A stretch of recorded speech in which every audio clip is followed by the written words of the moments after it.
feeling grateful tonight. And also, my answer nervous right now. Nervous? Nervous, the candidate number 3. Anyway, are you ready? I'll let you pick some stuffs over there. Are you ready? Because you have no choice but to pick your question and give it to me. Come on, girl. Yes. I hope readable pa din siya. No? Yes.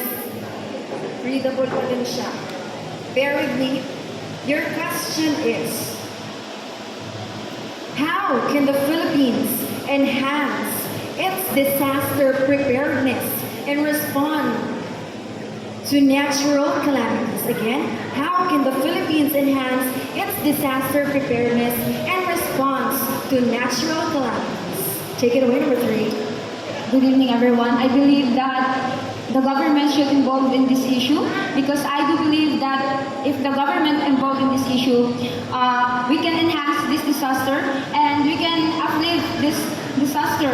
And by this government, we can improve the Filipino to educate themselves to be more self-aware when it comes to disaster and also to the society. And when it comes to society, people should be responsible in their actions and also in their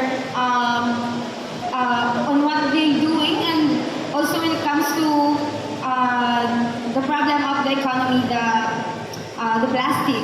And I know that people should always be responsible in their actions. Thank you so much. Thank you so much, candidate number 3. Thank you so much.